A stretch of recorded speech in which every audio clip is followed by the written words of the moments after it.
Yo, here we go. Welcome into the show. This is Philadelphia Eagles Now, and we're live on this Wednesday, June 11th. My name is Chase Sr., and no matter where you are or how you're tuned in, thank you so much for making today's show a part of your day. There is a lot to talk about in the aftermath of Eagles mandatory minicamp, and now this was the last time that the Eagles were on the practice field together. The next time, what I meant to say, that the Eagles will be on the practice field together is for the start of training camp. We do have an official date for that. Stay tuned to find out when it is. As for what we're getting into on today's Eagles Now Live, you take a look at the Eagles Now rundown here to my right. Here's everything that's coming up. We're going to go through the players who balled out during mandatory minicamp. My biggest concerns with the Philadelphia Eagles going into the 2025 season as they look to defend their Super Bowl championship. Former NFL quarterback and NFL analyst Chris Sims released his quarterback rankings. I am going to react to that because Jalen Hurts is way too low. And then we'll also take your questions. So get them in right now for our mailbag. How do you do it? Very easy. You use the hashtag Eagles or you send in a super chat. I also want to have a special deal live on this Wednesday, June 11th. If you want an Eagles Now hat, there are a lot of avenues that you can take to get one in your hand so that you can support the birds, most importantly, support the show. If you Venmo $40 to me at Chase_Senior, I'm sending you a hat. I was giving these away for $50 last week. I'm taking $10 off that. So if you Venmo me $40 at Chase_Senior, I'm sending you a hat, Chat Sports sunglasses, and I'm going to write you a letter. If you send in a $50 super chat, because YouTube does take some of the super chats for themselves, you also get a hat. If we get to $100 in total super chats, I am going to give away a hat to a real one and lucky viewer. And all super chats that you send in, we will dedicate time on the show to answer your questions, to pass along a hot take, to talk about whatever you send in. That's our Super Chat and Venmo menu for today. Let's get the comment section going here. 100 people hanging out here on Eagles Now. Where are you watching from? Where is the Bird Gang? We're coming to you from Studio I, the new home of Eagles Now after we went through our studio renovation and expansion. This is where I do all of my shows from. This new, spacious, lovely studio. Tweeted out a video of this studio back a couple of weeks ago, so some of you may have seen it there. Key Time Bill, Trey Lusato, Flex Ferno, Diego Castillo, Jonathan Efrog, Jimmy, all in the chat right now. Jonathan Efrog, we sent out your jersey last week. It finally got here, so you should be getting that soon. And I addressed you on the letter to you as Big Dog because that's what you're known here as on the program. Ernesto is in Tucson. Flex is in Jersey. Key Time Bill, Cherokee Reservation. Gotta love it. Charleston, West Virginia from Jimmy. Trey is in Virginia. Where's everybody else at? Because we have people rocking and rolling with us from every pocket of America and worldwide. As I noted, we will be doing a mailbag segment as part of my Chris Sims quarterback rankings reaction. So if you want to get your questions in, get them in right now. Hashtag Eagles or send in a super chat. More people piling in here. I see Mackinson is in Lancaster. That's where my mom and dad grew up. Spent a lot of time there. Jersey from Diego. Robert Jones is in New Jersey. Tanner Plummer trying to stay busy in Utah. Very scenic, but what do you do in Utah? Diego, I have an Eagles jersey of Jalen Hurts. Good stuff. Billy Liverpool is in Billings, Montana. I want to go to Montana. Montana and Wyoming, two places that I'm very intrigued by. Harrison Bailey is in Allentown. AJ and Devontae, Philly. Jimmy, Upper Darby native. As I said, $50 super chat, I'm going to send you an Eagles Now hat. $40 Venmo, I'm going to send you an Eagles Now hat. If we get to $100 in total super chats, I'm giving away a hat to a lucky viewer. There is the super chat and Venmo menu. If you're ready to talk some birds, we have more than 100 people watching live, only 19 likes. We should be able to get to 100 likes as soon as possible. Producer Jack said, that's disgusting. I agree. everybody who's watching the program right now, smash that thumbs up icon. The more likes that we get, the more people who find the show on YouTube, the more people who come and hang out, the more fun that we'll have here on this Wednesday, June 11th. Tanner Plummer already getting that question in using hashtag Eagles. Follow suit there. Hashtag Eagles so that you can be a part of the mailbag. This is exciting. Robert Jones just got my Cooper DeJean jersey today. Very cool. All right, we're going to get the official show underway. To start, we're going to go through players who balled out during mandatory minicamp yesterday. That's going to be segment number 1. Segment number 2, biggest concerns with the Birds going into 2025. Then we'll round out with my reaction to Chris Sims's quarterback ranking.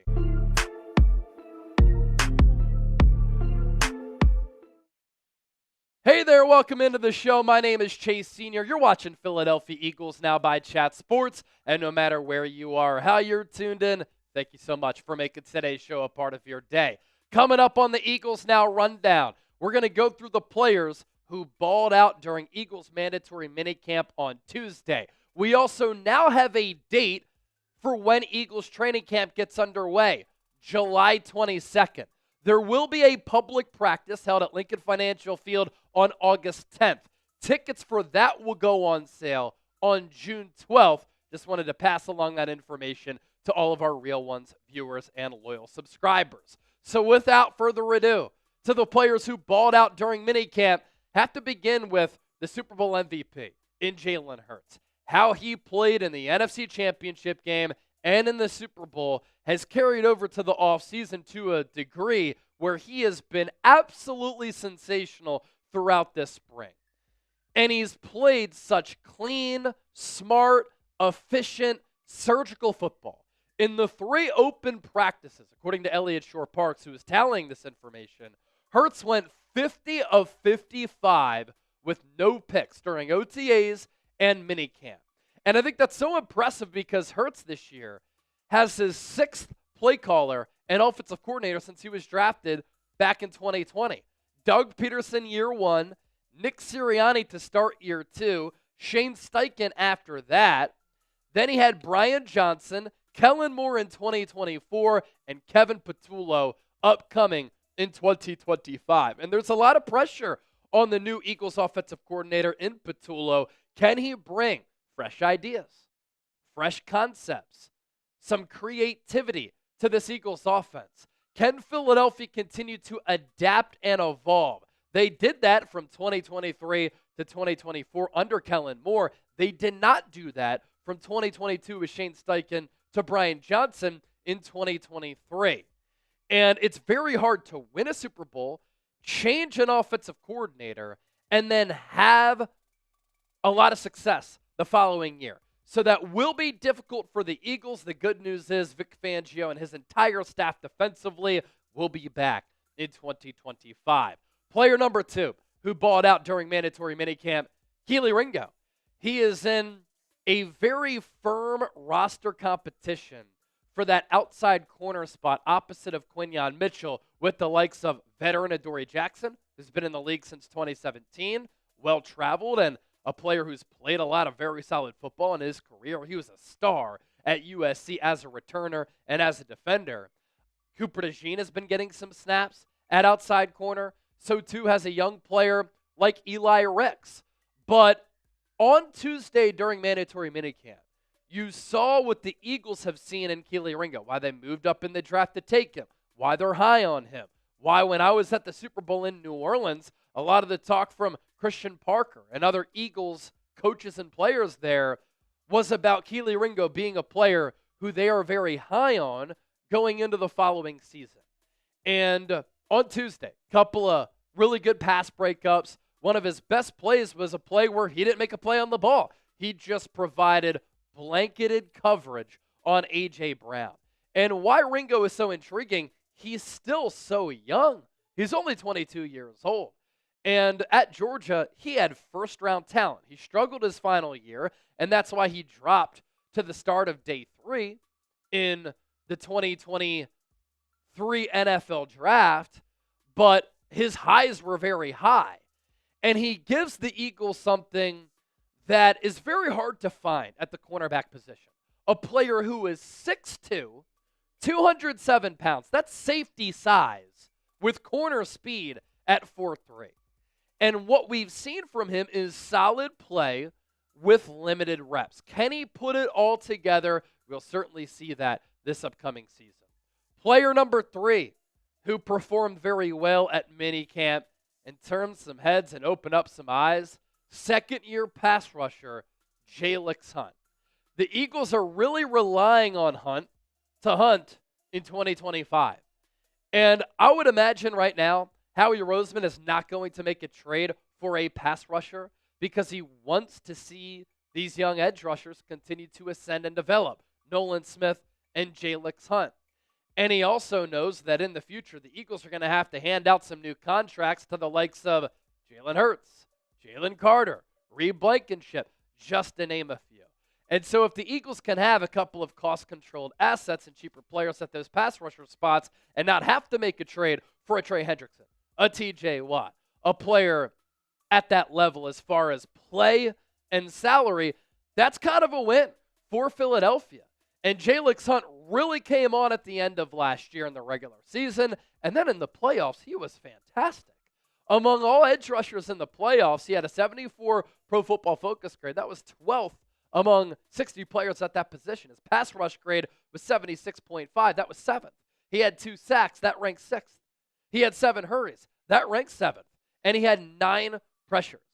And during minicamp on Tuesday, he was very active. Gave Jordan Mailata a long day. He had a couple of really impressive pass rush reps in which he moved Jalen Hurts off of his spot, or he sacked a would-be sack of Jalen Hurts. He has bend, he has speed, a little bit of twitch. He has this relentless energy to his game, and we've seen the athleticism really ring true. The Eagles looked at as having a lot of potential at that pass rusher spot. And last year, he performed so well and ended the year so strong, Philadelphia is hoping that carries over into his sophomore campaign.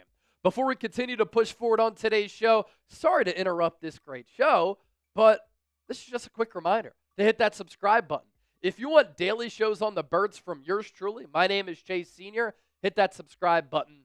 Last weekend, we surpassed 121,000 subscribers. We're already on the march to 122K. And anytime I'm in front of this camera on a microphone talking Eagles, I want our shows, our content, to be insightful, informative, thought-provoking, entertaining, and I want you to have a voice. If all of that sounds great, join the movement, subscribe today. No other channel here at Chat Sports has picked up more subscribers over the last calendar year than Philadelphia Eagles now. We also have a great sponsor that we want to tell you about and a fantastic deal that you have to take advantage of. It is Chubby's biggest sale of the year, which means $45 bottoms, both shorts and swim trunks, and up to 65% off their select gear. It is the perfect time to donate your decade-old shorts or get rid of your old shirts and refresh your drawer. Look good, feel good with Chubby's. Comfy, casual, built for life. The Chubby's original stretch shorts can live on your legs. Available in long, short, waist short. They come with a relaxed fit, elastic waistband, no fuss design. And look, temperatures are heating up. Summer's around the corner. That means it's officially time to get some summer gear. But I love Chubby's because their swimsuits allow me to have a great day by the pool, on a lake, in the ocean. Their shirts allow you to be comfortable, stretchable fabric, look good, feel good. You can stay cool, but they are also casual and formal. You want to wear a polo out to the golf course? It's fantastic. You want to wear the shirt that I'm wearing by the pool? That works out well too. You want to wear something relaxed because you're just chilling at the crib, taking a break from the hustle and bustle of the warm weather in the summertime? That works as well. Skies out, thighs out, biggest sale of the year. Head to chubbyshorts.com/chat. Use the code CHAT. Don't wait. Limited time only. Shop Chubby's biggest sale of the year. $45 shorts and up to 65% off their select gear. And grab your favorites before they're gone. If you miss the sale, don't sweat it. Use our exclusive code CHAT for 20% off. As I've always said, the shirt that I'm wearing, part of the Chubby's NFL collection, that is not eligible for discount, But if you use our link, chubbyshorts.com/Chad, you can find this shirt on the site as well. Another player who balled out during mandatory minicamp, the big man, Jordan Davis, entering a very critical year 4 for him. And when he was at Georgia, 6'6", 340, top 10 in Heisman Trophy voting as a defensive tackle, the big question for him coming out of Georgia, was he a 2-down player or a 3-down player? Well, in 2022, 2-down player. In 2023, 2-down player.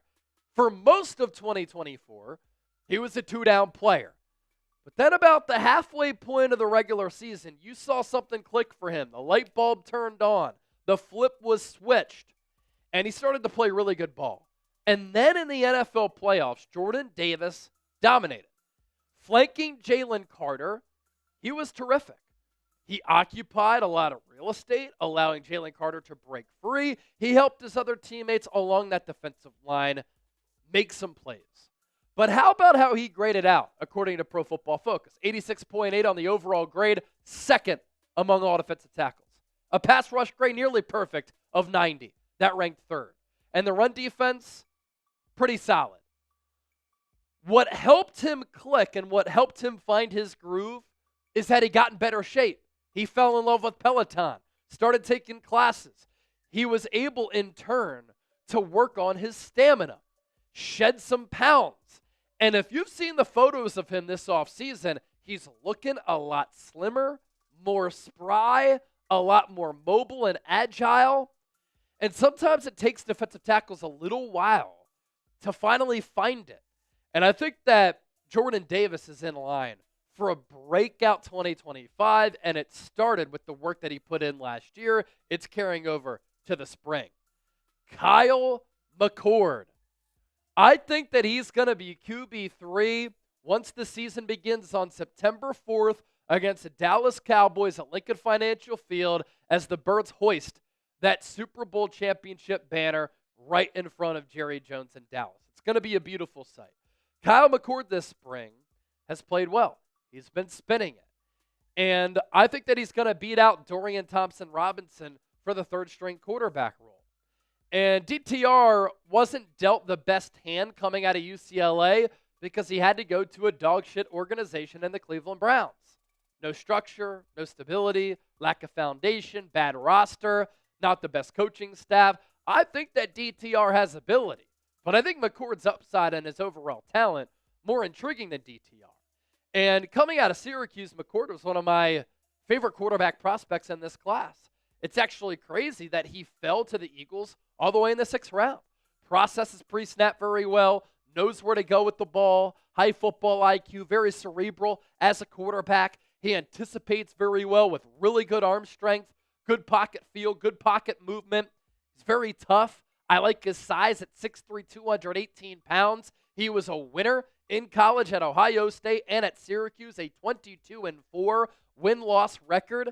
And last year, one of the most accurate quarterbacks in college football. One of the most productive. He threw for nearly 4,800 yards, 34 touchdowns, 12 picks. He'll look down the gun barrel, take hits in the pocket, still deliver the football. Kyle McCord, one of the more impressive Philadelphia Eagles during mandatory minicamp. The arrow and the stock is up for the rookie quarterback.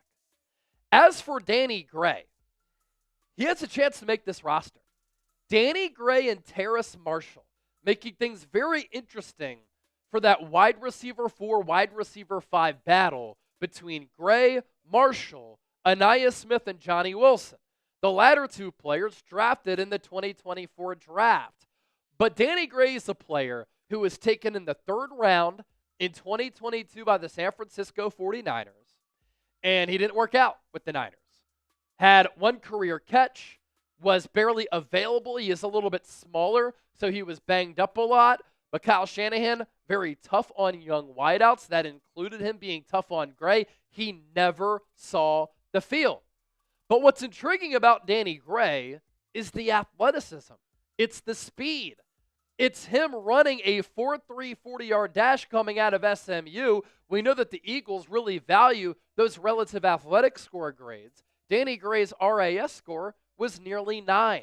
This is a player who can get vertical, who can take the top off of the defense, who when he's on the field, if he can show that he can catch balls consistently and be durable, he will force safeties to start to hover over to his side. Eagles haven't had a player like that in a little while. And then what does that do? Opens up so much underneath for A.J. Brown, Avonte Smith, Dallas Goedert, and Saquon Barkley. As for Terrace Marshall, like Danny Gray, some draft pedigree. Terrace Marshall is a former second-round pick of the Carolina Panthers from the 2021 NFL Draft. Now, he is not a burner to the level of Danny Gray, who ran a 4.3, but Terrace Marshall, a 9.76 relative athletic score in the pre-draft, clocked a 4.4 40-yard dash, and he has some size to him. 6'2", 205, 19 reps of 225 on the bench press. That's more than what he weighs. 39 inches on the vert, and more than 10 feet on the broad. This is a really good athlete here who, like DTR, didn't go to a good organization to start his NFL career. Went to Carolina. But over the last couple of years, Aaron Moorhead, the Eagles wide receivers coach, has done a really nice job of developing A.J. Brown and Devontae Smith into the best wide receiver duo in the NFL and the best wide receiver duo in the history of this organization. And Danny Gray and Terrace Marshall are starting to develop. They have made plays throughout the spring that I think will give them an extended look and an opportunity to make this Eagles roster. I think the Eagles will probably hold on to 5 wide receivers on the opening 53, wide receiver 4, wide receiver 5, completely up for grabs right now. And it could be Gray and Marshall who bring a special set of skills respectively to that Eagles receiver room who make the team. Also of note, Jahan Dotson has had a really good spring as well. He's in a contract year, wide receiver 3 on this team behind Smitty and AJ. Very difficult to have a lot of production, but when the ball goes his way, I think that Dotson will have a better year in 2025 than he did in 2024. He's made the most of his opportunities. And in the playoffs and at the end of last year, when Smitty and Brown were resting, Dotson, he impressed. If you want to give me a follow on social media, I'd appreciate that. In addition to all of the long-form content that I give you here on YouTube, talking about the Birds every single day, I'm always talking Eagles on my social media pages as well. Segment number 1 is down. 153 people watching live. Don't you dare go anywhere. We did have a $5 super chat come in from Daniel F. And anytime you send in a super chat, we are going to make the most out of that, and we are going to spend a lot of time on your questions, on your takes, and what you have to say. Flex Furno, 200K subs before the preseason. Look, I took over going into the 2022 season. We're at 30,000 subscribers. So I'm responsible for nearly 100,000 subscribers the last couple of years, right?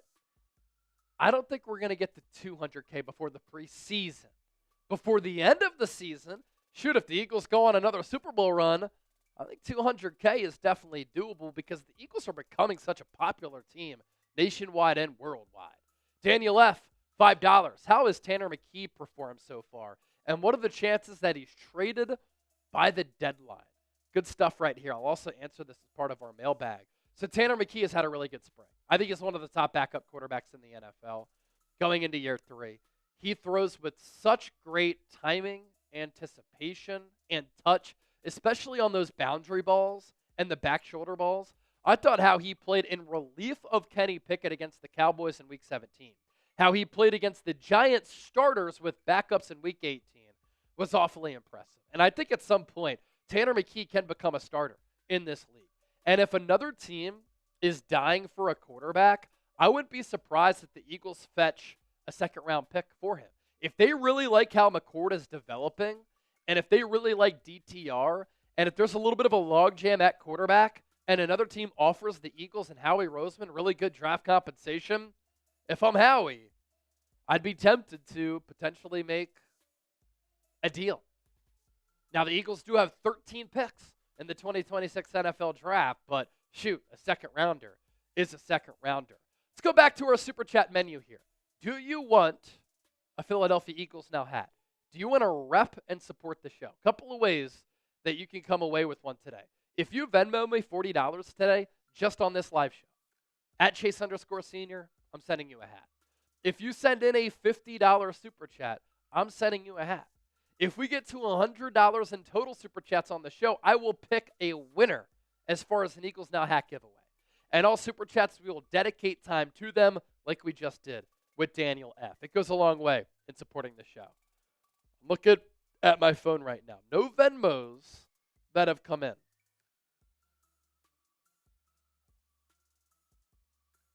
But $40 Venmo, I'm sending you a hat. All right, we are going to be doing a mailbag as part of segment number 3. So get your questions in right now. Hashtag Eagles or send in a super chat to be a part of the show. I saw Tanner Plummer use hashtag Eagles earlier. Jack, how are we doing on that front? Do the people need to send in more questions? Okay, we have 2 questions. Does that include the super chat? Okay. 3 questions total, including Daniel F. Super Chat. So if you want to be a part of the show, if you have a question for me about the Eagles, I will answer it. But you got to use the hashtag Eagles. If you send in a super chat, you're guaranteed to get your questions answered. All right, let's move forward to segment number 2. The 4 biggest concerns that I have with the Philadelphia Eagles going into the 2025 season. That is coming up right now. We're locked and loaded. Let's continue to march forward and fly forward on Eagles Now. Hey there, what's up? What's going on? Welcome into the show. My name is Chase Sr. Thanks for hanging out and watching this edition of Philadelphia Eagles Now by Chat Sports. No matter where you are or how you're tuned in, thank you so much for making today's show a part of your day. Coming up here over the next several minutes, should Eagles fans be concerned about these 4 issues going into the 2025 campaign? I'm going to give you what I'm concerned about, then we're going to elaborate on that here on the program.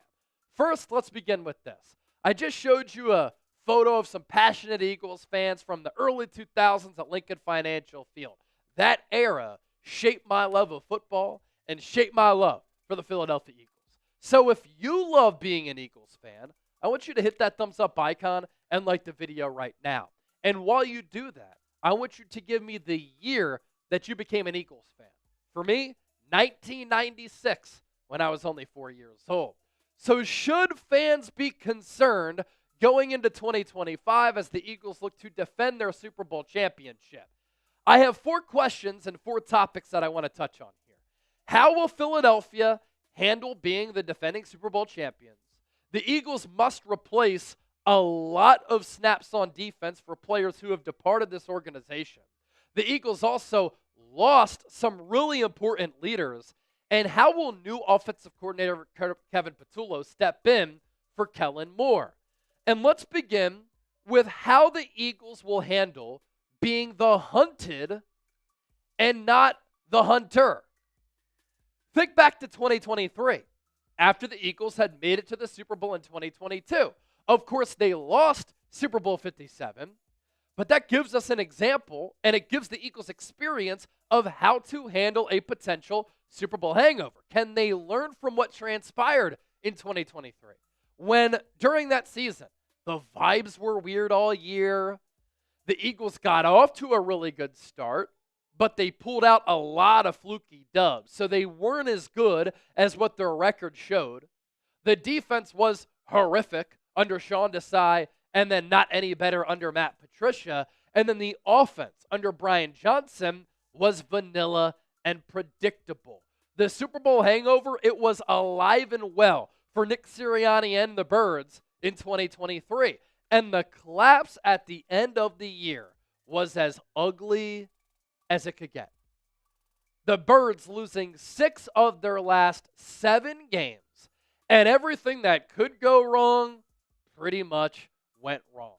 And when the Eagles in the wild card round traveled down to Tampa to play the Buccaneers, things went from snowballing to an absolute avalanche.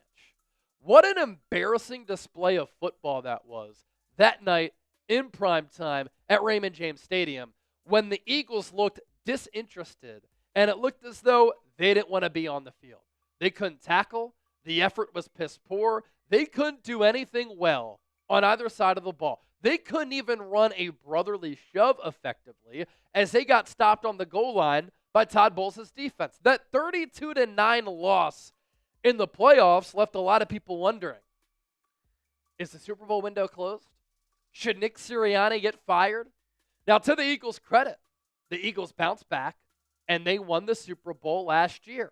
And they came through with one of the most dominant, most impressive, one of the best wire-to-wire Super Bowl victories in the history of the National Football League. Among the 59 Super Bowls that have taken place, that Eagles victory over Patrick Mahomes, Andy Reid, Travis Kelce, Steve Spagnuolo, and the Kansas City Chiefs, one of the best that you will ever witness. A pretty much flawless performance from Philadelphia. So to flush what happened in 2023 and to win the Super Bowl in 2024, it's something that we'll never forget. But remember, the Eagles were tested early in the 2024 campaign. Adversity had hit. Early in the year, things were not going great. Eagles started 2-2. They suffered another ugly loss against the Buccaneers in Week 4. They had the bye week in Week 5 to regroup. Then they came out of the bye. They played sloppy once again.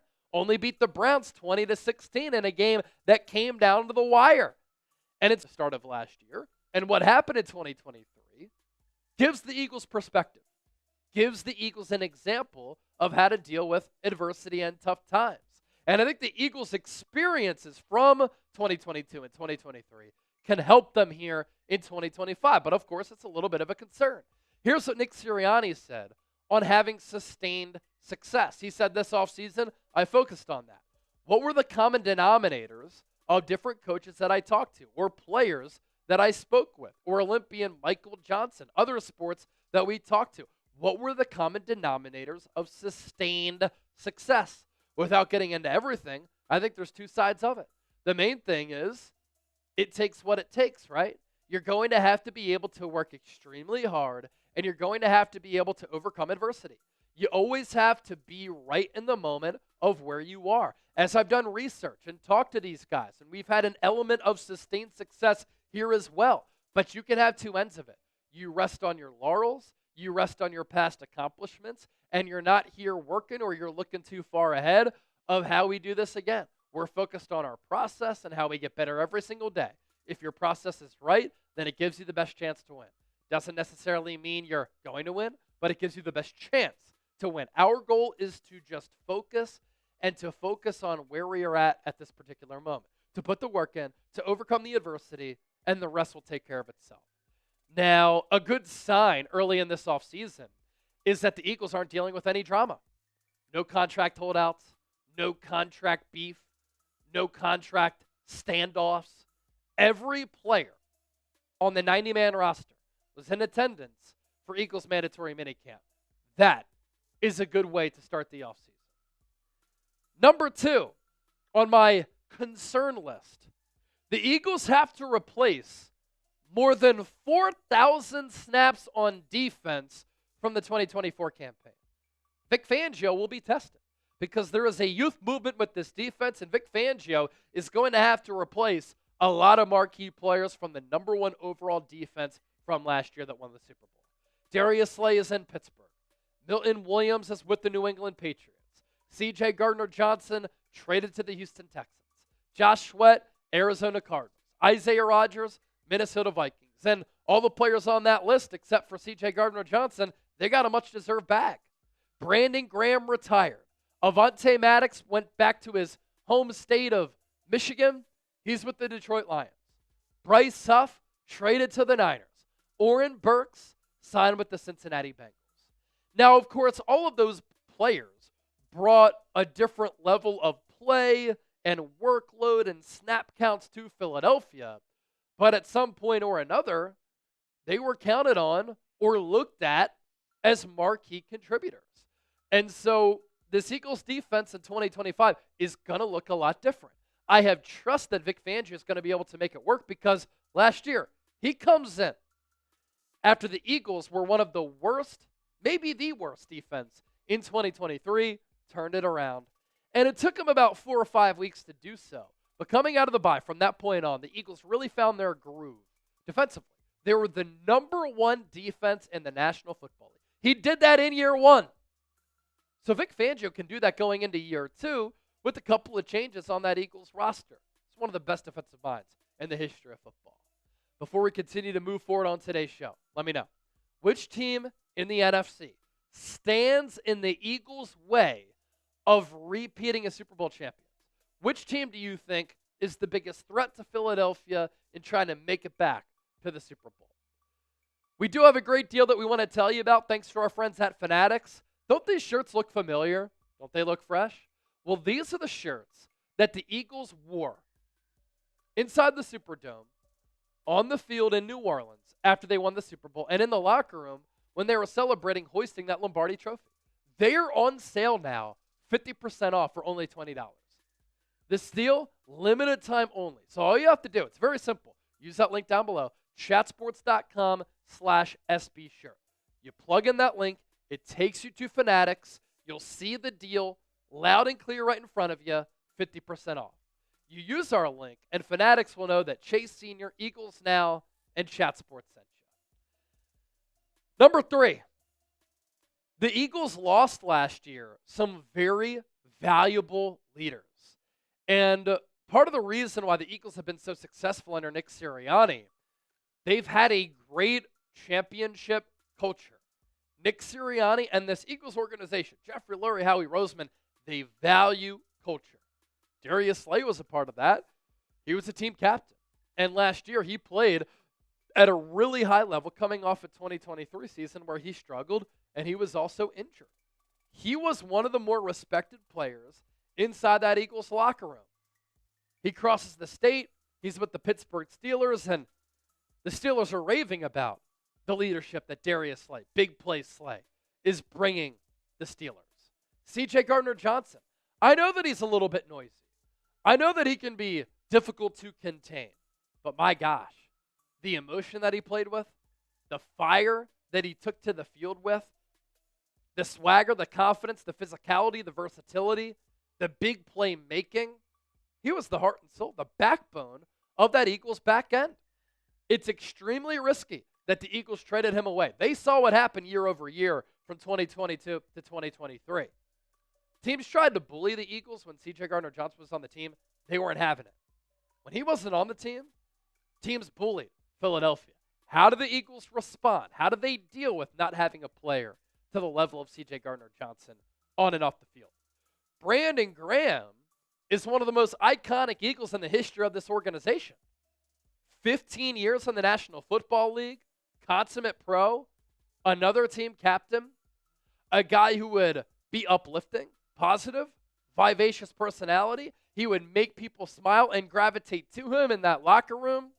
When you're around the Eagles as a team, you're always hearing that laugh.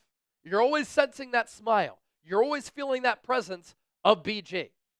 Now, the Eagles last year, they moved on from Fletcher Cox and Jason Kelsey, who had a lot of the same intangibles of Brandon Graham.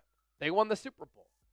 But Brandon Graham, not going to be easy to replace from a cultural standpoint, a leadership perspective, and last year he was playing at a very high level. And how about what Brooke Pryor tweeted out? She covers the Pittsburgh Steelers about Darius Slay. Darius Slay has gone to the Steelers organization that has had a good culture under Mike Tomlin. He's trying to add to that. Here's what Darius Slay, who was at Steelers OTA, said about the importance of organized team activities. Quote, "This is where you build. This is where it starts off. This is where championship football starts at. You want to be a champion? There's some stuff that you got to sacrifice." Slay brought that to the Eagles throughout his entire time with Philadelphia. And then lastly, Kevin Patullo, new Eagles offensive coordinator. When I interviewed him at the Super Bowl in New Orleans, I was impressed with the offensive mind. I was impressed with the offensive philosophy. We saw what happened, though, going from Shane Steichen to Brian Johnson. The Eagles offense did not adapt. The Eagles offense did not evolve. They did not make necessary changes. The league caught up. The Eagles offense in 2023 was predictable. They were vanilla. It was a very boring unit that wasn't explosive. They didn't surprise teams or catch teams off guard. It was a monotonous offensive season for the Eagles that year. Last year, Kellen Moore was looked at as a pass-happy merchant of a play caller. And then he sees this offensive line in Saquon Barkley, and the Eagles become an unstoppable running team. And Saquon Barkley had the best single season, regular season playoffs combined, for any running back in the history of the National Football League. That is the ability to adapt. But on top of that, I want to see Kevin Patullo bring some fresh, creative, modern-day ideas and concepts to this Eagles team. Because teams are going to try to catch up to Philadelphia. Now it's up to the Eagles to separate from teams trying to play catch-up. So to round things out, Jack, I want you to push up this graphic because I'm going to do a YouTube short on this, which you can also find here on the channel. Here are my 4 biggest concerns for the Philadelphia Eagles going into the 2025 season. How do the Eagles handle being the defending Super Bowl champions? It's a different position when you are the hunted and you're not the hunter. On defense, Vic Fangio is going to be tested. The Eagles have to replace more than 4,000 snaps lost on the defensive side of the ball, a unit that shut down and flustered Patrick Mahomes and Andy Reid and was the #1 overall defense in the National Football League. How does the Eagles' culture evolve? How do they handle losing a lot of leaders like Darius Slay, Brandon Graham, C.J. Gardner-Johnson? And lastly, Kevin Patullo steps in to some big shoes left by Kellen Moore.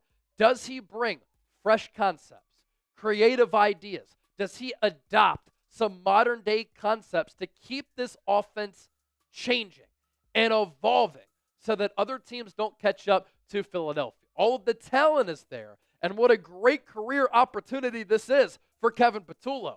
Are you going to take advantage of it, or are you going to flop like Brian Johnson did in 2023?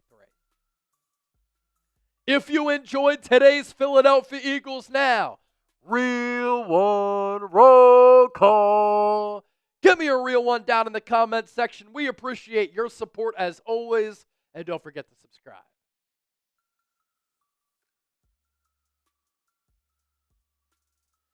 We have one more segment to get to. I am going to react to Chris Sims's quarterback rankings. Jalen Hurts, criminally low.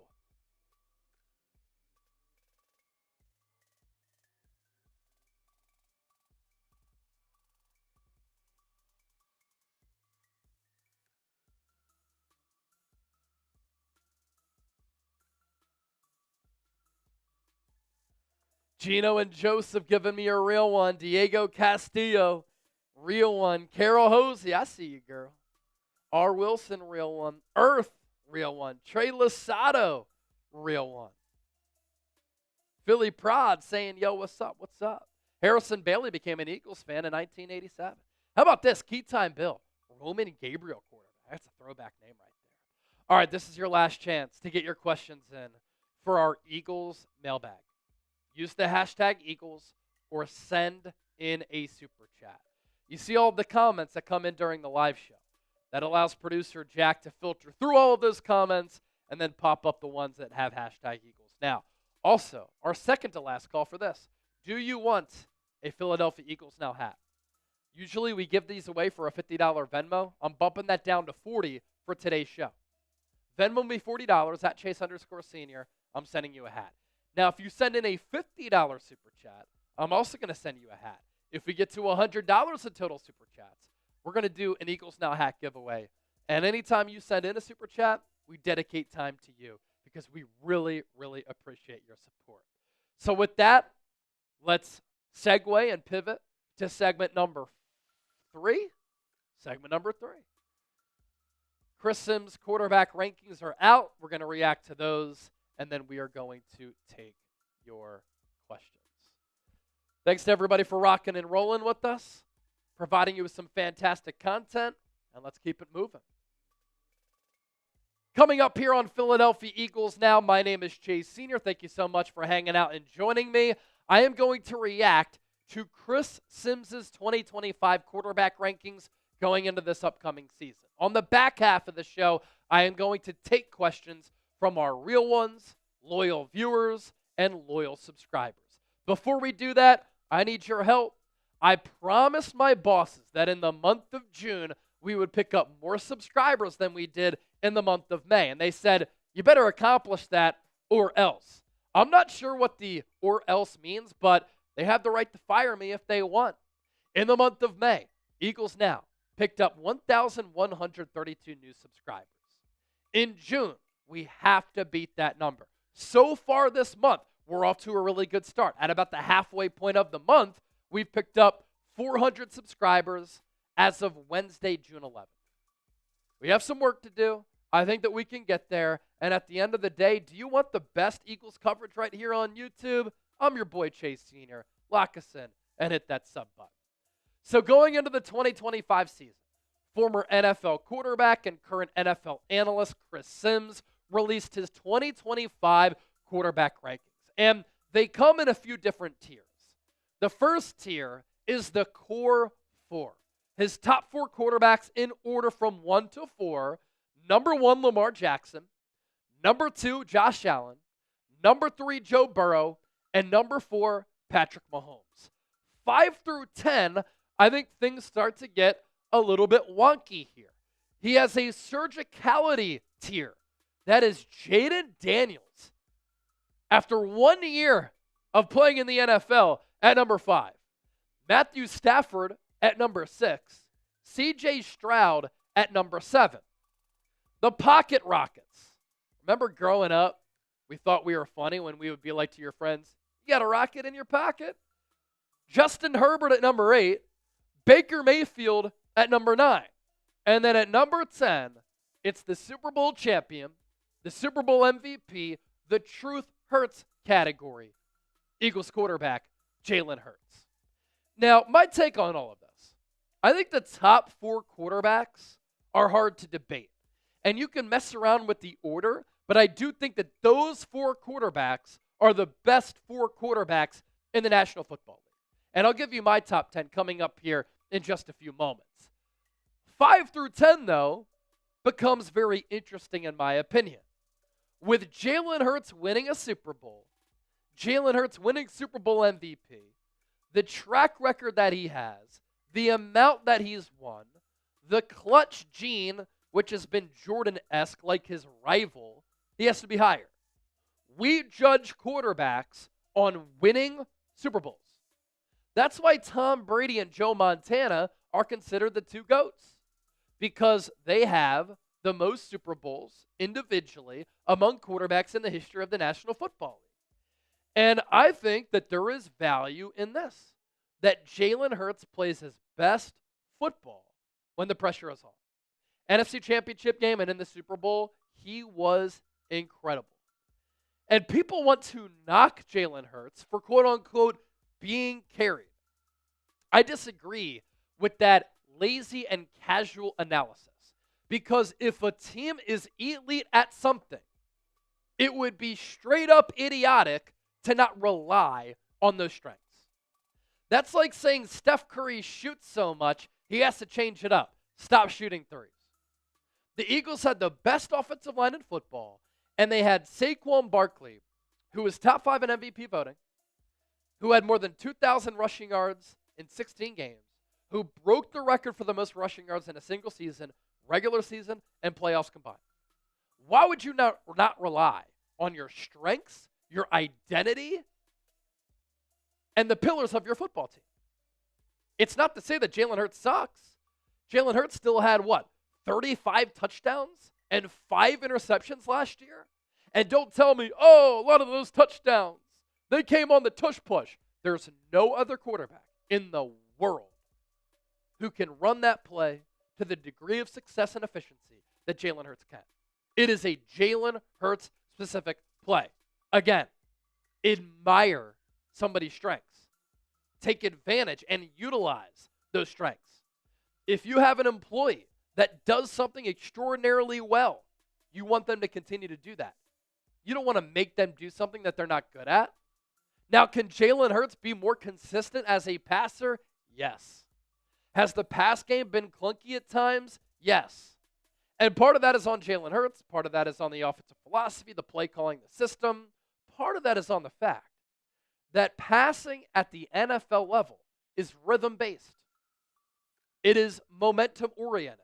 And when you're running the football so much and you're not throwing it all that much, it's hard to find a groove. But we just have to value winning at the quarterback position more. Everybody wants to put these quarterbacks on a pedestal when they haven't done jack in their careers. Jaden Daniels, C.J. Stroud, Baker Mayfield, Josh Allen, Lamar Jackson, Joe Burrow. They haven't won anything yet. And yet everybody acts as though some of these quarterbacks are godlike and they can walk on water. How about they actually win something? Chris Sims on Hurts, pretty much his reasoning was there is no quarterback in football who has more advantages on the field than Jalen Hurts. This is just so lazy from people. It's almost like teams who win Super Bowls are really good teams. When's the last time you saw a bad team win a Super Bowl? You don't see it. Teams who win and hoist the Lombardi Trophy have really good rosters. The greatest quarterbacks of all time have had great supporting casts. Patrick Mahomes, to start his career, had Andy Reid, Travis Kelce, and Tyreek Hill. Peyton Manning back in the day had Reggie Wayne, Marvin Harrison, Edgerrin James, and Tony Dungy. Tom Brady had the best defensive mind in the history of football, and throughout his career, he had the likes of Randy Moss and Julian Edelman and others. Joe Montana got to throw to the best wide receiver ever in Jerry Rice. He had Bill Walsh, maybe one of the best offensive minds in the history of the NFL. And we could keep going through examples if you want. But great teams win Super Bowls because they're great teams. You don't see quarterbacks in a sport that's 11 on 11 just putting on the backpack and carrying the squad. Now, my quarterback rankings are as such. I have Patrick Mahomes at number 1. I think he strikes the most fear into anybody currently in the National Football League. And at any moment, he can slice and dice you. And he's just so unique as a passer and as an athlete and a runner. Joe Burrow is number 2 for me. I think that he is the best overall thrower of the football in the NFL, and he has mastered the position to a point where he's one of the only quarterbacks that can go into Arrowhead, outside of Jalen Hurts, and consistently challenge Patrick Mahomes. And I just think that he throws with such great timing, touch, accuracy, anticipation. I mean, you look at Joe Burrow's numbers last year. They literally were video game-like. And I'm just going to pop them up real quick because you don't see quarterbacks putting up this type of production. Almost 5,000 yards, 43 touchdowns, 9 picks. That's filthy. Josh Allen is really special. I have him at number 3. The size, the dual threat ability, the ability to make and complete passes all around the field. It's impressive. And he's actually had a lot of playoff success with the exception of not being able to beat Patrick Mahomes. But Patrick Mahomes is an all-time great, and Josh Allen up to this point hasn't been able to slay the dragon. I personally have Lamar Jackson at number 4.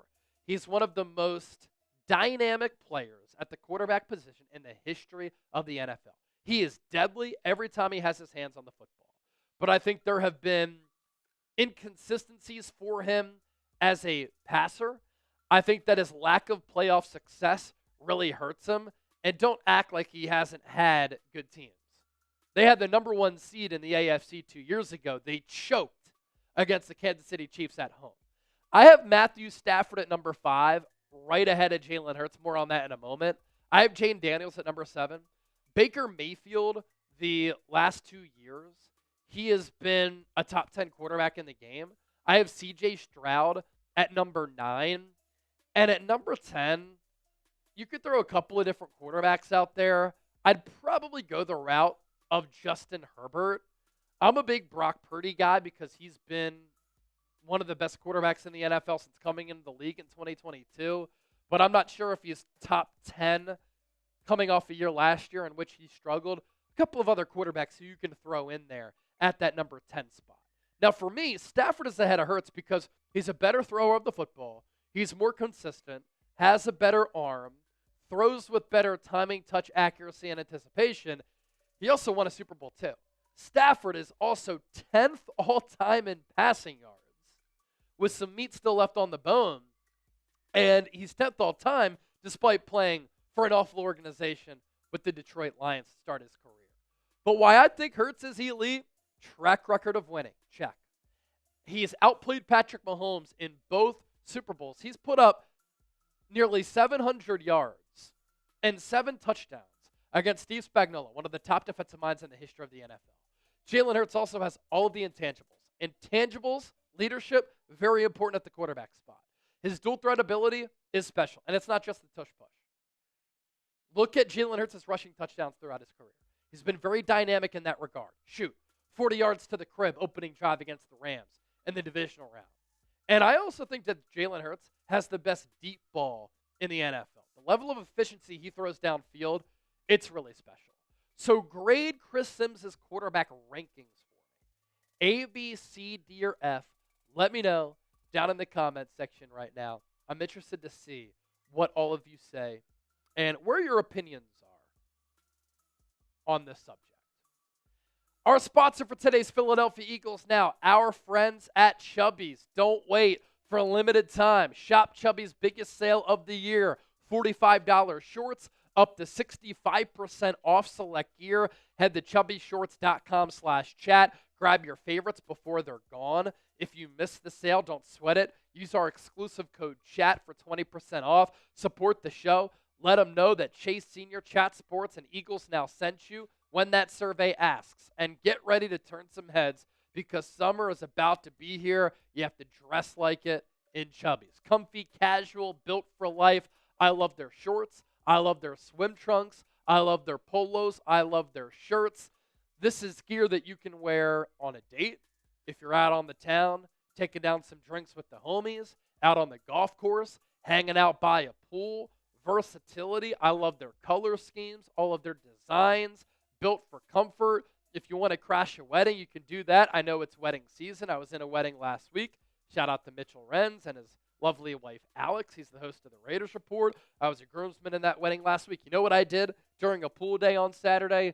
Wore the polo that I'm wearing. Now, this polo, I know a lot of you like it, and a lot of you have said, Chase, I need it. Where'd you get it? Liberty Bell, cheesesteak, Eagles logo. Fittingly, number 1, because the Eagles are number 1. Eagles helmet. You can find it at chubbyshorts.com/chat. But you see this note right here. Let me step aside so that you can see it. NFL collection, not eligible for discount. It's an NFL item, but if you use that link down below, you can find this shirt on the site, and then you get that deal on all of their other products. So it's chubbyshorts.com/chat. Use the code CHAT. We'll put that link down below in the show notes and attached to the pinned comment of today's Philadelphia Eagles. Now, I am ready to answer your questions, so let's go. Daniel F., a $5 super chat. Thank you so much, my brother. How has Tanner McKee performed so far, and what are the chances that he's traded by the deadline? So Tanner McKee has had a really good spring. OTAs, minicamp, he's been throwing the ball very well, and really we're seeing a continued evolution for him at the quarterback position. Year 1 in the preseason, when the Eagles got him late in the draft out of Stanford, he was very impressive in the preseason. He was throwing a timing, touch, accuracy, anticipation on those back shoulder balls. He can see the field really well for his size. He has good enough arm strength. And then in year 2 in the preseason, he showed more of that. Then he finally got some playing time at the end of the year. Stepped in for Kenny Pickett against the Cowboys in Week 17. Started against the Giants starters with backups, and he carved them up. He was so efficient. And he was making some wow plays and throws. So I think that Tanner McKee is one of the top backup quarterbacks in the NFL. He reminds me a lot of Nick Foles with faster feet. Not by a lot, but faster feet by a tad. Has that similar size. He can really sling it. And I think, yeah, in addition to him being one of the top backup quarterbacks in the NFL, I think at some point he could become a really solid starter in the National Football League. And if another team were to suffer an injury at the quarterback spot and they want to trade for Tanner McKee, given how valuable quarterback is, I think Howie could get a second or a third. I don't think it gets to that point because McKee is under contract for the next 2 years. The Eagles know how important the quarterback position is. We've seen how many times backup quarterbacks have had to play and win big games for Philadelphia, so they put a lot of value in that position. But they also drafted Kyle McCord. They traded for Dorian Thompson-Robinson. So if another team blows them away with an offer, McCord or DTR steps up to QB2, and that other quarterback is QB3. Tanner Plummer, I see a lot of people saying that McCord has already surpassed Dorian Thompson-Robinson. I think it's way too early to say that, but what do you think? I think it's probably early to say that, but I do think that Kyle McCord long-term is the better quarterback prospect. I think he's bigger. He throws the ball better. He sees the field better. He can decipher and break down defenses better. I think that throwing the ball in college, he was better than Dorian Thompson-Robinson. They are different quarterbacks. DTR is a true dual-threat quarterback. And at UCLA, he was so dynamic with his arm and his legs. Won a lot of games under Chip Kelly, playing for the Bruins. But he's also a little bit smaller. Doesn't see the field as well. Doesn't have the ability to really process to the level of Kyle McCord. Last year, one of the most accurate quarterbacks in college football. He threw for nearly 4,800 yards, 37 touchdowns. I like the gunslinger mentality. I like his pocket feel and pocket mobility. And so I think when the season comes around, McCord could be QB3. I'm predicting that happens, and DTR could be a practice squad candidate or a trade candidate. Michael Nintendo Master. Who will be wide receiver 3 this season? It'll be Jahan Dotson. Jahan Dotson has had a really good spring. And Jahan Dotson, people forget, former first-round pick by Washington out of Penn State. Had a solid rookie year, found the end zone a lot, and then his stock started to fall and cool with the Commanders, and that's why they traded him away. But the wide receiver 3 position for the Eagles is very interesting. They're never going to produce that many numbers because you have A.J. Brown, Devontae Smith, best wide receiver duo in the NFL, best wide receiver duo in the history of this organization. They're both 1,000-yard guys. Then you have Dallas Goedert, who's pretty much the third option, and you run it with Saquon a lot. So there's only so many mouths to feed. But Dotson has had a really good spring. He has more of an onus and an ownership of this offense. He looks more comfortable, and he's plenty talented. I mean, against the Cowboys, against the Giants late last year, when he got more time, he produced. In the playoffs, he stepped up, he produced. Had a couple of big catches in the Super Bowl against Kansas City as well. Junior Vila. Who do you think will have a surprising impact this upcoming season? Let me give you this one. I think Moro Uzomah has a better year in 2025 than Milton Williams had in 2024. And Milton Williams got $26 million per year from the New England Patriots. Moro Uzomah had a higher pass rush win rate. His pass rush grade, according to PFF, was right to the level of Milton Williams. Milton was second. I think Moro was fifth. I think that he's going to have a better year this year than Milton Williams had last year. That's my bold surprise as far as impact. Jay Brett, what's your floor and ceiling for the Eagles' record this year? What are some games that you have circled on your calendar? Man, it's a very difficult schedule. There are a lot of fantastic opponents. The Super Bowl rematch comes to mind. Week 1 against Dallas obviously is going to be a good one. Going to Buffalo, both games against Washington. I think the Giants are improved, so all the divisional games are good ones. Lions come into the link. Bears come into the link. Going out to L.A. is always fun to play the Chargers. The Chargers are going to be a good team. Yeah, it's a really hard schedule. My prediction, Eagles go 11-6. You know, they won 14 games last year, 14 games in 2022. 11 in 2023. I think they win 11 again. I just think the schedule is going to be so much harder. And it's so difficult to win 14 games in back-to-back years, especially going up against the level of competition that the Eagles are going up against. The ceiling, yeah, I mean, they just run it back and they win 13, 14 games. I think the worst that they are, it's like 10 or 11 wins, unless injuries just completely derail them. Knock on wood. Hopefully that doesn't happen. Joseph Krager. Hey, guys, who you got at safety next to Reed Blankenship? Yeah, that's going to be one of the better training camp preseason competitions. Vic Fangio said last week that it's going to take a lot of training camp and a couple of preseason games to figure that out. Sidney Brown has the inside track, but I really like Drew Makuba, Lewis Seen, Andre Sam, Tristan McCullum, all in the mix there. And then a wild card if they sign Justin Simmons. Gino and Joseph, Why did the Eagles trade C.J. Gardner-Johnson again? I forget. They've claimed it's because of money. That's what they said publicly. I think it's a little bit of that, a little bit of them wanting to budget money for Jalen Carter, Reed Blankenship, and Jalen Hurts contract extensions. I also think that C.J. Gardner-Johnson, he's sometimes difficult to deal with. I think there's a reason why he was on the Saints in 2021, Eagles in 2022, Lions in 2023, back with the Eagles in 2024, Texans in 2025. He's a little bit noisy. I love him. One of my favorite players on the Eagles last year, but sometimes he's a little bit too much. If you want to give me a follow on X and Instagram, if I didn't answer your question here, hit me up over there, at Chase_Senior. Thanks for watching the show. You're the best. All right, last call. If you want an Eagles Now hat, Venmo me $40 at Chase_Senior. They usually go for $50. If you send in a $50 super chat, you also get a hat. $100 total, hat giveaway to a real one. All super chats will dedicate time to that. I am going to pop up my 60-second super chat shot clock. If you want to keep the show going, you can. If not, we're going to sign off, call it a day. And thank you so much for tuning in.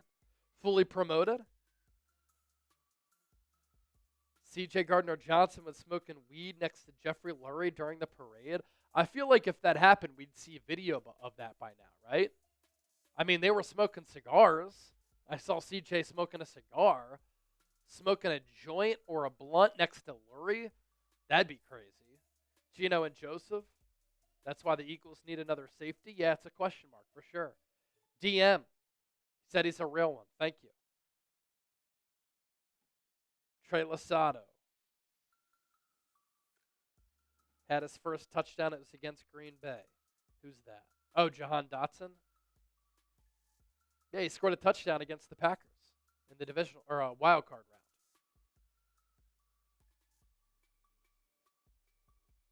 Anything else?